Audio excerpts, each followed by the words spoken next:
Hello, drama lovers. It's me. And today I have an idea for a drama that would be a spin-off of Boys Over Flowers. If you're not familiar with the drama, it's about four wealthy, handsome guys called the F4 who rule their elite high school with an iron fist. But when a poor but feisty girl named John D transfers to their school, she doesn't let them push her around. They end up falling in love with her, and she ends up choosing the nerdy but nice guy in the end. Now, what if these boys had to survive a fire academy instead of a high school? Would they still get along, or would they burn down the place? Welcome to the Fire Academy.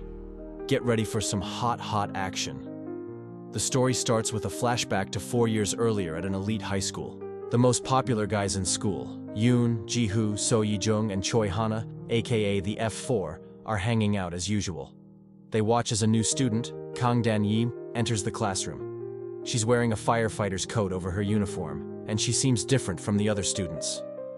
As they talk about how she probably has daddy issues and is trying to become a firefighter to follow in her father's footsteps, we see a flashback to her dad.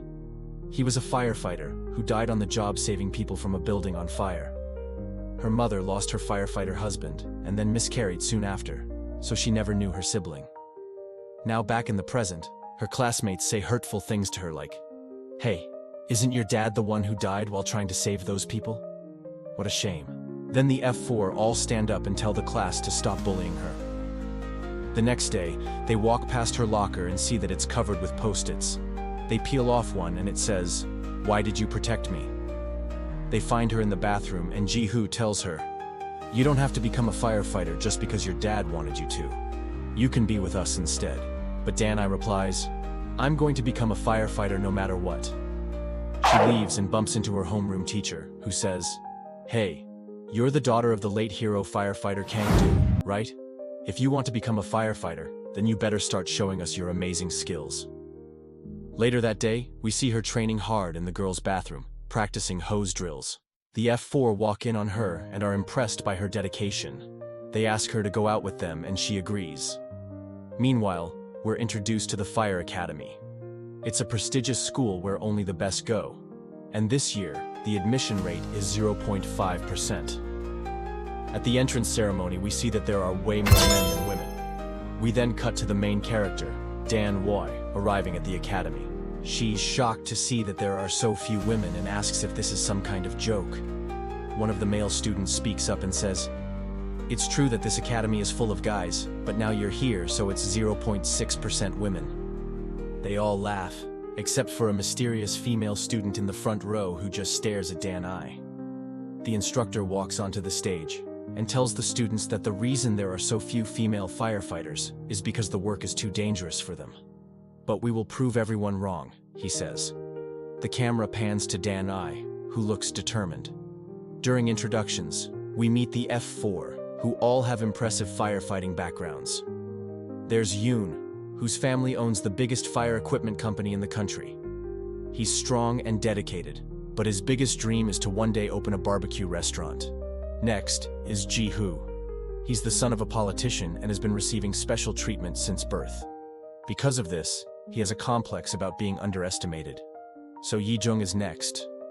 He comes from a poor family, so to help his mom, he became a volunteer firefighter at age 17 and worked his way up. Finally, there's Choi Hana. His parents own the largest insurance company in Korea, and he's the only child, which makes him rich and confident. As they stare at Dan-wai, we see flashbacks to 4 years ago when they were students at the elite high school.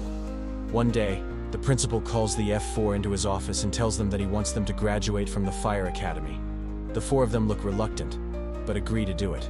Later that night, we see them all hanging out at a bar and the mood is somber. Dan-I asks what's wrong, and So Yi-jung replies, "We're firefighters. People expect us to save everyone, but sometimes we can't. And when that happens, we blame ourselves. It's a heavy burden to carry." Just then, Yoon comes in and sits next to Dan-I. "Cheer up, guys," he says. "It's not the end of the world if someone dies. We just move on to the next rescue." Dan-I glares at him and pushes him away. "What do you know about being a firefighter?" she says. "You're just some rich kid playing dress-up." He stands up and gets in her face. "That's right," he says. "I'm rich, and I'll never understand what it's like to be a poor firefighter. But if you want my help, just ask. With that, he walks out of the bar. Damn. I feels guilty for lashing out at him and decides to apologize. As she walks out of the bar, she sees Yoon sitting on a nearby bench looking sad. She hesitates for a moment, then walks up to him and says, "I'm sorry." He looks up, surprised. "Oh, it's okay," he says quickly. "I didn't mean what I said earlier. You're right. I'm just a rich kid playing dress-up." He tries to walk away, but she grabs his arm and says, "No, wait. I'm sorry. I didn't mean to hurt your feelings. I just get really defensive when people talk about money because it reminds me of when I was in middle school and my dad died and my mom had to take out loans to pay for my high school tuition." Yoon looks at her with newfound respect and says, "I'm sorry, Dan. I didn't know." She nods her head and he pulls her into a hug. As time passes, the F4 grow closer to Dan and learn a lot from her. They also realize that they have feelings for her. But there's a problem. Dan is oblivious to all this, and is only focused on her mission to become the best firefighter. Will she ever notice her feelings? And if so, who will she pick? Will it be the rich, handsome Yoon? The dedicated and hardworking So Yi-jung?